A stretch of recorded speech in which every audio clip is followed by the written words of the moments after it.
Welcome to the Old Mac Gang podcast, or OMG, a podcast, a vodcast, with a panel of longtime Mac Apple users who want to discuss the most relevant apps and services to age-seasoned users. I'm Marty, an Apple enthusiast and podcaster. I'm a 67-year-old age-seasoned user who has collected a great group of friends to talk about Apple and the Apple use by seasoned citizens. Let's see who we have with us tonight. Hello, I'm Chris. I'm 77. I got my first Mac in November 1984 during the test drive, a 128K Mac. Spent the next 9 years with the user groups in the Dallas-Fort Worth area. And then I had a chance to work for Apple for 8.5 years in Austin, Campbell, and Cupertino, and later finished my career with a major university in the San Francisco Bay Area. And I have been retired for the last 8 years in Tucson, Arizona, and been a happy member of the Tucson Macintosh user group ever since meeting Bob Wood on jury duty a few years back. And that's another story. I'm currently using an M1 Mac Mini, an iPhone 16 Pro Max, 9th generation iPad, and various Apple services. Hi, I'm Peter. I'm from Bay Village, Ohio, on the chilly southern shore of Lake Erie. I'm 72 and have been a computer nerd since high school. After more than 3 decades using a variety of computers, I started settling into one corner of the cyberverse, all things Apple, which is exactly where I've been for over 20 years now. I'm Gary. I'll be 88 in July. I'm on the east side of Cleveland in a group with Marty and Peter, Apple group. And as I age, I do think about, quote, the seasoned, that I'm simplifying my life. I'm primarily only using an Apple iPhone 16 and a Mac Mini along with a watch. Marty or Bob? Bob. Hi, I'm Bob Wood from Tucson. I am a 70-something Mac user, 70-something-year-old Mac user.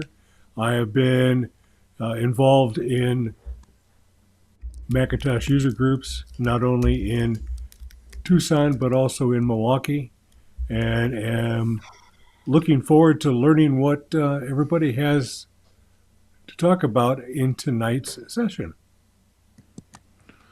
Well, tonight we're going to talk about legacy, and it's more than just an app. And maybe we'll go a little bit more into end-of-life planning and how you can do that digitally. Maybe not this episode, but maybe in a future episode. But we'll touch a little bit onto that tonight. But Apple Legacy is a unique service that Apple provides that is a way for you to have set up in case of your passing or in case of your inability to manage your devices anymore. It's your Apple ID can be assigned to another person that you assign, that you set up. So what you want to do is create a legacy contact, and we have websites and also some video that will be available as part of the show notes for this show, both on the podcast and also on the vodcast on YouTube, if you're watching or want to look for us on YouTube. The show notes will be there. The links will be there to all of these articles. They're pretty good in giving you some background in how to set it up. But if you want to do it, you can do it on your iPhone. Very simple. You open settings on your iPhone. You tap your name at the top. You go to password and security, and then you tap legacy contact. And in that case, you can add a legacy contact, someone who will be able to get information from your phone through Apple. Once it's approved from Apple, get information through your phone, from your phone. And so it could be a relative, it could be a son or a daughter, or someone in your lineage that you want to have access to the primarily the photos and contacts and such and calendars that are on your phone. So you follow the prompts and it sets up the legacy contact. They will get a key that will allow them. So they have to have the access key and provide a copy of your death certificate to request access to your data. Before legacy, I don't know. Do you guys have any stories before legacy of how people had to wrestle with this? There were a lot of nightmare situations where, a friend is called in to hack his old friend's computer and try to get to the information Yeah. because, the spouse had no clue. It wasn't a happy place. Yeah, and they can access the information with a legacy contact. They can access it for a Yeah. couple of years. It's not forever and ever. Yeah, but I've just heard of people trying to get access to their passing spouse's phone or content or contacts, and it's just It's if you don't. impossible, Marty. Yeah. With my sister who passed away, I gave her a phone and a Mac and an Air, and unfortunately, there were no passwords, and there was no way Apple. They wouldn't even wipe because they weren't sure that I really owned the computer and the phone to just Hmm. wipe it clean. So I'm just stuck with them. I don't, so far, I'm sure there's no data that's important to me from my sister, but Apple would not provide me any way to get into the phone or the laptop. Yeah. Well, legacy changes that. I mean, it doesn't give you all the stuff. And we'll talk about some news that came out yesterday about sharing media and sharing other things that you don't generally have access through legacy. But it's an important step. And so I'm just going to toss the question out. Why would you want to do this? Is this important to you to be able to have a legacy contact? Well, I think primarily, your spouse may need it to access bank accounts and that sort of thing. And then on the softer side of the whole thing, I've got about 300 Kindle books in my Kindle library, and I'd sure like somebody to get those.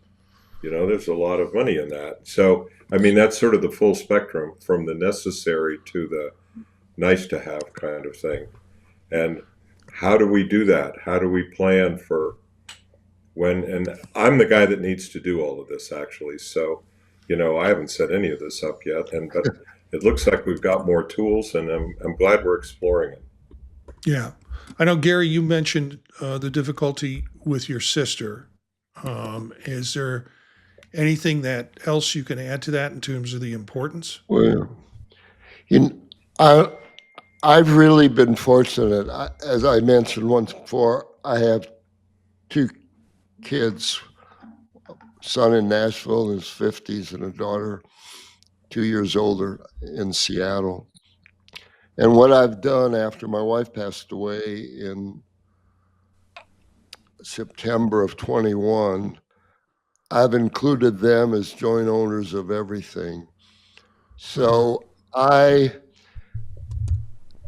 I'm really, and as I said earlier, I've tried to simplify things. So Jack and Susan have access to everything in Ohio. You can transfer the property on your death to your son. Mhm. Automobiles are the same. Things have become easier. So even though I'll look at the legacy, and I've given my son Jack, and I have really the main, he can get into my Mac Mini, get into any of my computers with the password. And then you can also, I've used 1Password for a number of years and just keep it going. And I use that for just information that I want to keep. And then with having either Zoom or FaceTime, there's a lot you can do with, quote, say like your legacy to show them where the things are. Yeah. And so that's kind of where I am with the legacy. Yeah. Peter? Well, all this critical information people have talked about, along with physical assets and memorabilia, all the artifacts of our lives are rapidly going digital. And I just think back in the day, I used to print digital photos to make them safe. And now I'm so much more likely to take a digital photo of a printed one to capture it. And so I want multiple ways to pass things on to my wife and daughter who have, my passwords and the keys to my password vaults and all of that kind of stuff. But to have every possible way of accessing everything is the key. And so I think the way Apple's done legacy is a good way to go. Bob, ideas from you? All of these discussion about digital legacy and the digital stuff is very, very important. But there are also physical things that are important to us as well.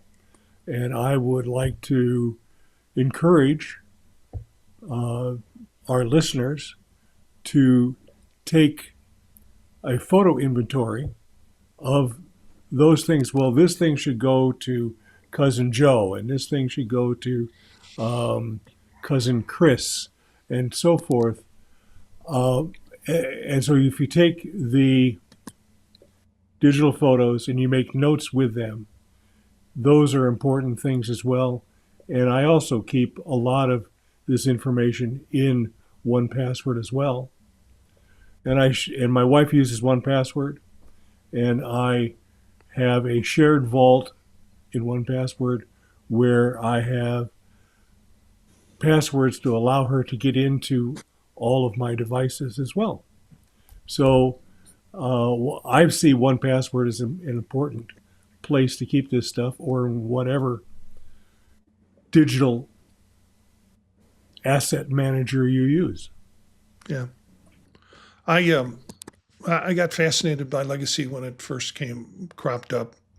And I think I've assigned my son to my legacy. And part of that is he's a little bit more tech savvy. My daughter is pretty tech savvy. You can't get out of my household as a child without having some tech skills. But Will would be the one who would be able to crack through all of this. And so he's my current legacy, but I'm, from reading these articles and looking at the stuff, I guess I can assign multiple legacies to have access. And so I think Hannah will probably get that assignment. She doesn't like to talk about death things or about her parents dying or anything like that. And she doesn't like it. And she just doesn't want to think about it.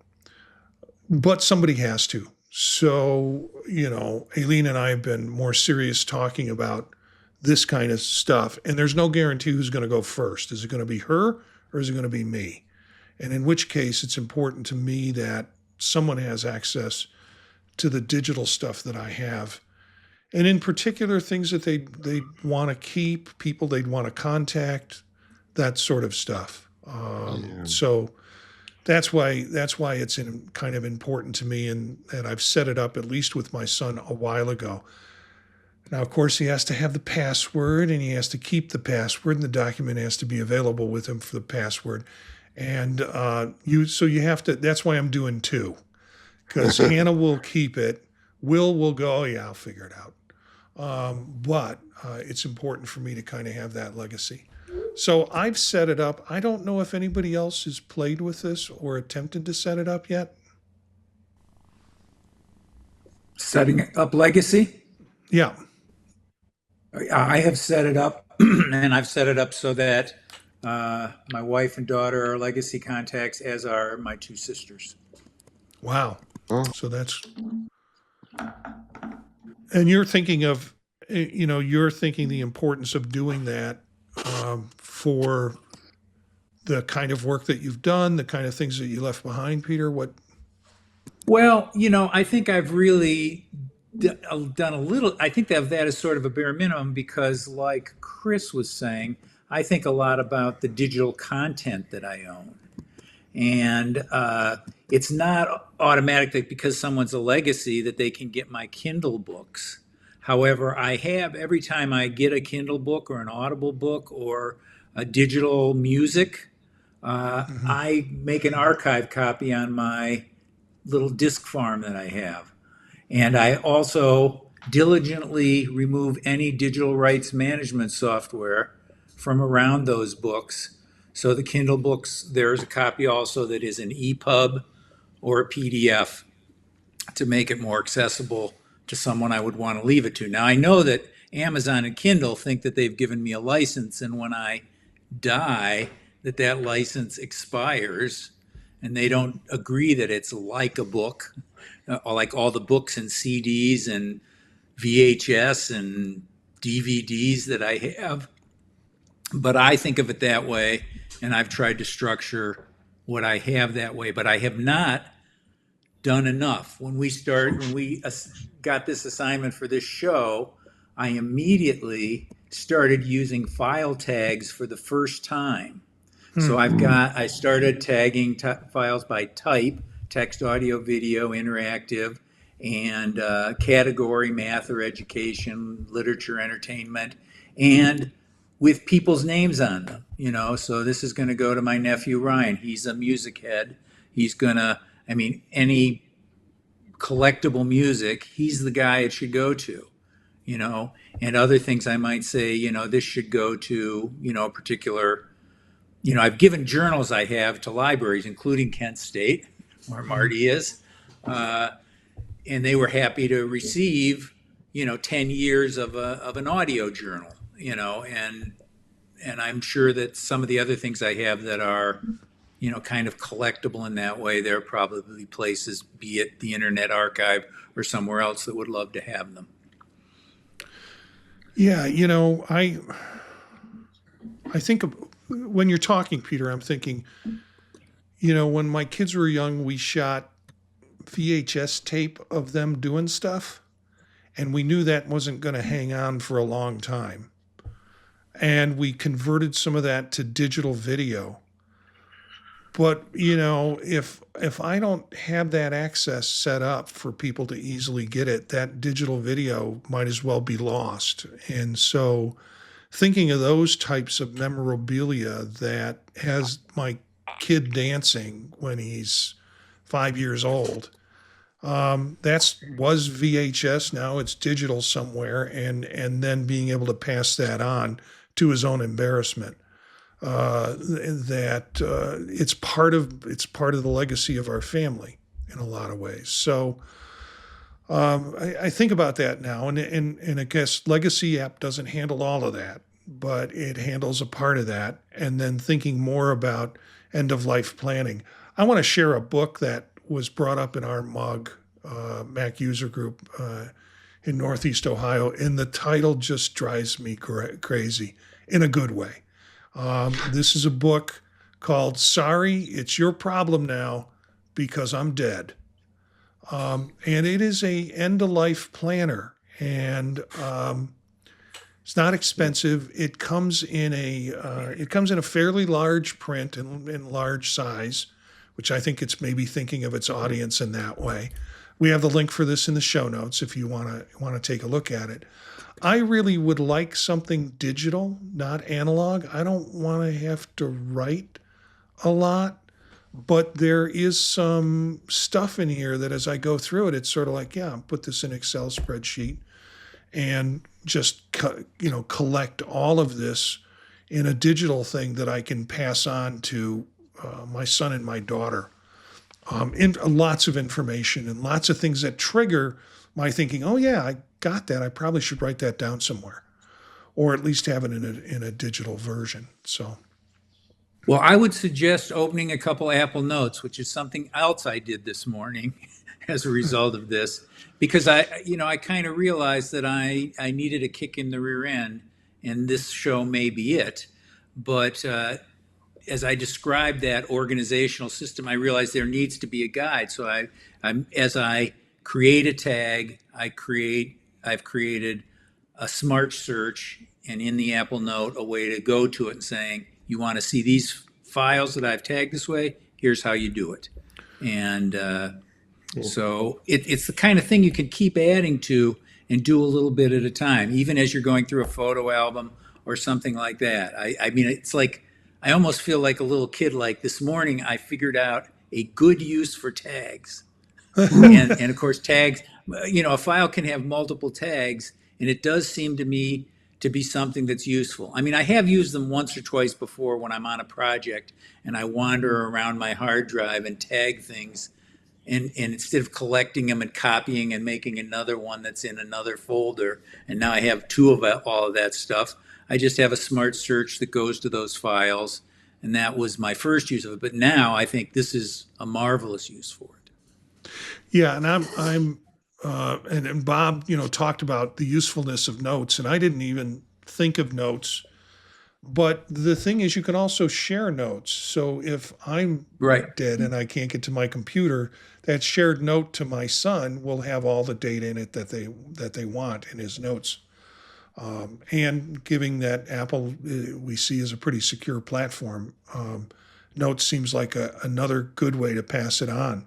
There are some articles. I'll go through a few of these and then take some more comments. But there's a big bit of news that came out yesterday that I think we want to talk a little bit about. But there are some articles in the Observer under the business section was Planning Death Has Gone Digital, Inside Apps That Prepare for Your Loss. And the article is rather lengthy article. It talks about death planning processes like Safe Beyond and Cake.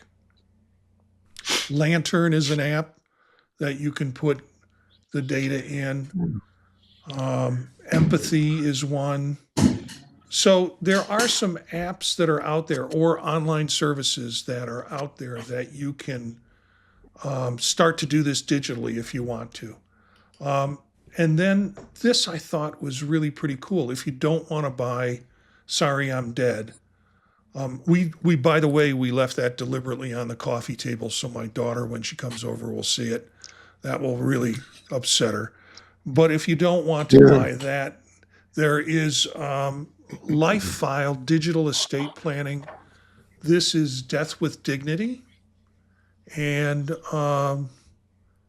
it gives you all sorts of links to tips on what you can and should put in and save within your information in terms of accounts, and then making decisions about your digital assets, and then naming a digital executor. So here's an article on how to add a legacy contact for your Apple account. So it goes through all the different ways in which you can do it. As I mentioned, through the iPhone or iPad or on your Mac, you can do it. A good general support article from Apple. This one is how to set up an Apple ID legacy contact on your iPhone. Comes out of the Final Step out of UK. And then a Simply Mac article about setting up a legacy contact feature, what you need to know and how to set it up. But I really wanted to get to this. This is from our friend, and you all know him because you've seen him at various Mac user groups, and he has his own service that is a great service. Is Dan Wasik, who there's a link to a video that he does here that talks about putting in legacy and how to do legacy contacts. So if you want to see it instead of read it, Dan will take you through that 5-minute video, and it will go through there. And probably at the end of the video, there's some information on how to support him and the work that he does, or it's probably in the show notes here. He has a service that, I don't know, what is it? $30 a year, $40 a year. Gary, I know Gary signed up for it. Yeah. I just let it roll over because he's got such great stuff that is well worth it. And he's a great guy. If you have questions, you can contact him. So I ran into that and I thought, I got to give Dan a little prop here. He's been so good with that. So you can find those links. And then finally, a Apple support how to request access to a deceased family member's account. This is for folks on the who are still here when we're gone, because they have that, that information and legacy contact access key. And you can go to the site, and I think it's Digital Legacy. I don't know, the link is in here. And put in the key, and that starts you with the process, and put in a copy of the death certificate. And then it gives you ways to delete Apple accounts and to request access with a court order or by other legal documentation, part of estate planning in that process. So it's a good article that gets around the other end of it, what people do when they, like my son will do someday. He's going to have to know the steps he has to take to be able to have access to this. So any other comments before we get to this ID thing? Yeah.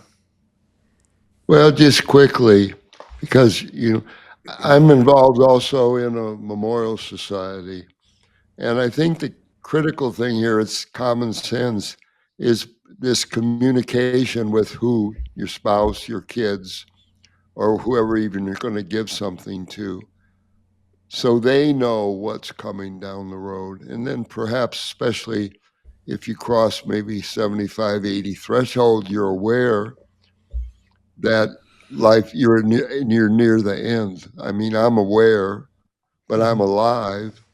And I just think you have to be realistic with what's going on and what you want to do, but let somebody know this is what my intention are. Are you okay with it?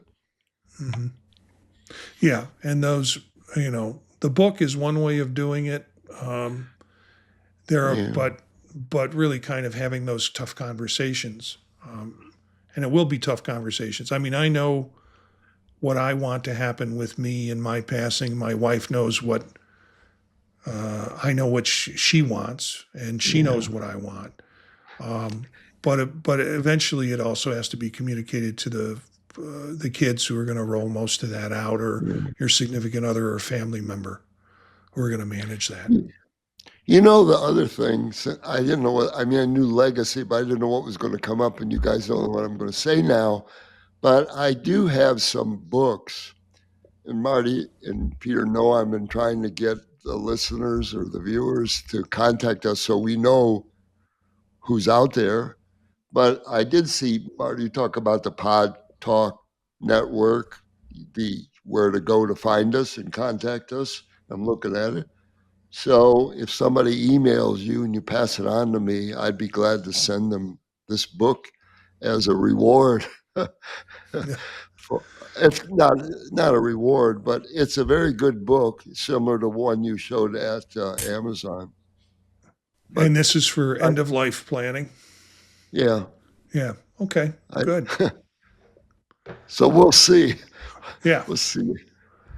So let's talk about the news that came out yesterday, which I think was great for end of life planning. We talked about it a little bit on Mac Voices last night because the article just came out yesterday afternoon. And frankly, the decision to do it and Apple's endorsement of it just happened yesterday. They put out a support document, which is within the article, or the links are within the article of the one that we have.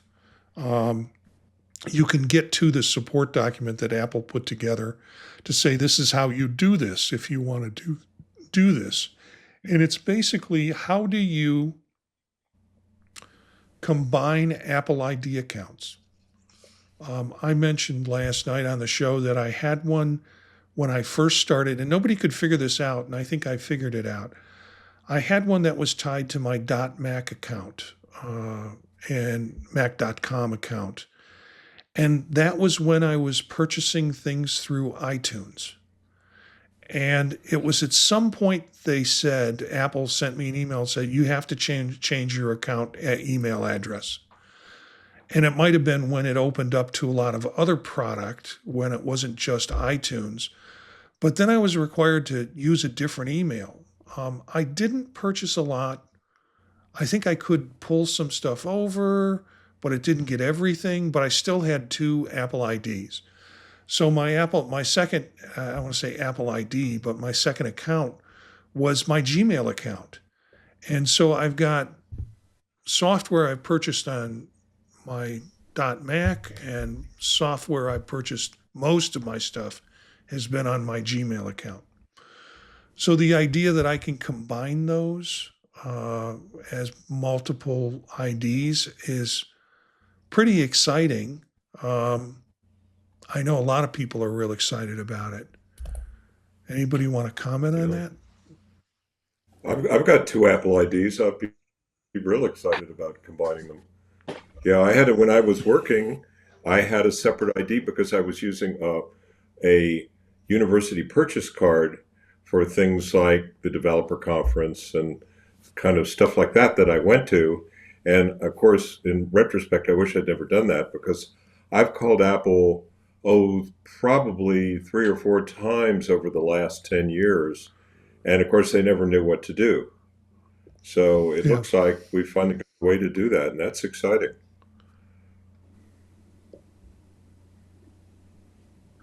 Yeah, Peter, go ahead.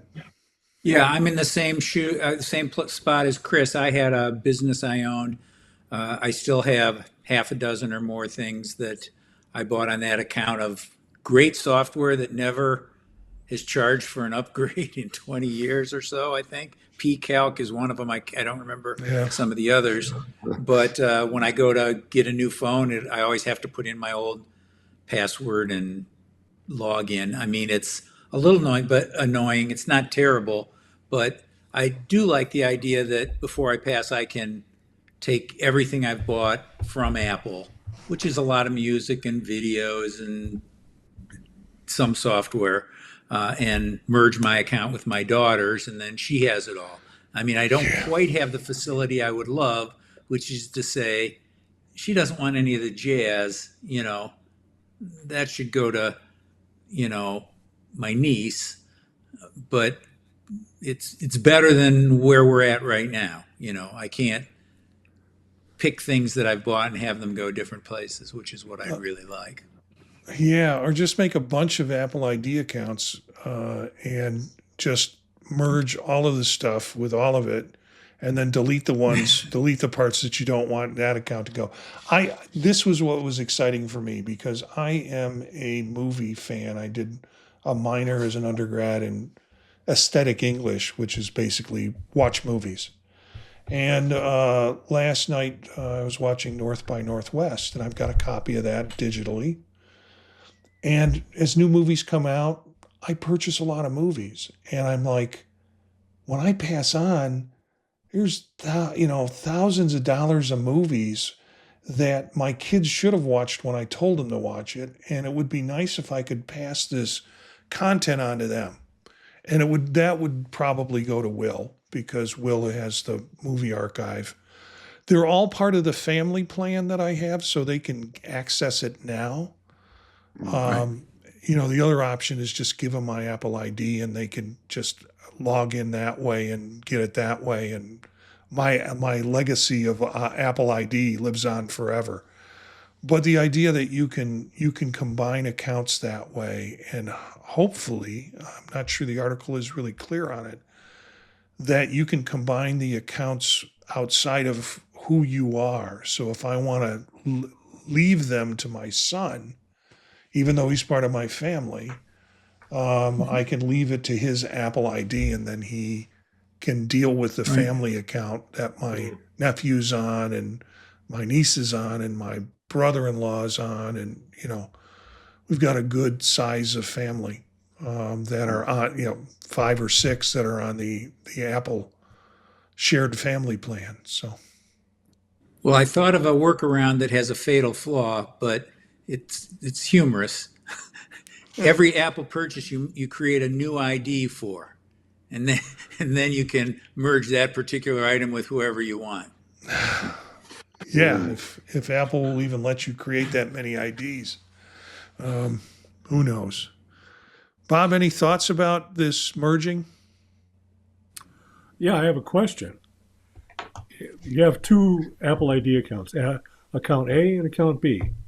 When you merge them, does one of the accounts go away, or can I access everything on account B that was on account A and everything on account A that was on account B?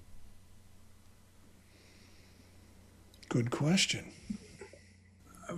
I didn't read it super carefully. I think one of them goes away. Yeah, I okay. think you're going to be merging one into the other. But all I've the only got content one. all the content is in the one that you're keeping, I'd assume. Yes. Yeah. From both of the IDs then become under one. You've only got Marty, one, this Bob? is sounding. I've only got one. Yeah. I was going to say this is sounding like a topic that we could revisit maybe quarterly or, 3 times a year, because it sounds like we're moving into a more flexible frame of mind in terms of this legacy stuff with these latest moves from Apple. So we may have more news Yeah. in another 3-4 months. Yeah. Any final words from folks? I think Bob got some tips and other things that you can share.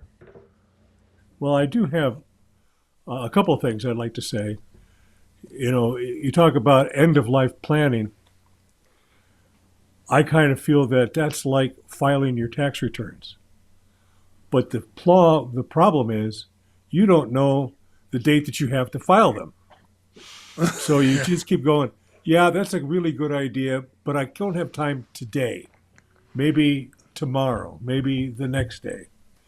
So you have to get it. You have to get in. You got to get it in gear and do it. The other thing I wanted to say was from our friend Melissa, who's a T-Mug member and consultant who has a lot of seasoned customers.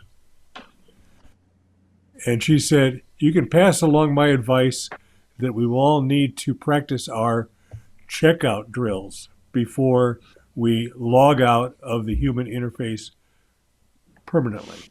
So, yeah, we need to get this done and get it ready. I think that's good advice. Chris, do you have something? Yeah, I had a dear old friend at Stanford, a professor named Edwin Bridges, who was privileged to have coffee with almost 3 or 4 times a month for a number of years before I retired. And he was an expert on retirement. And he said, the key to the whole thing is if we knew the date we were going to check out, it would make the whole process a heck of a lot simpler. Yeah. Yeah. You'd go, I really don't have to work that long. It's time, because I know where the door closes on me. I have always played with this fantasy in my head of finding an app that will clear my digital legacy. Like, I want to be signed out of a bunch of accounts. Not that I'm doing anything nefarious in those accounts. It's just I want to be signed out of those accounts. Social media, things like that. And I thought, couldn't we set up a system where I put all that information in, and it's like a dead man switch on an engine, that unless I respond to it every couple of months, it will kick in and throw the dead man switch, and all of those accounts will go away.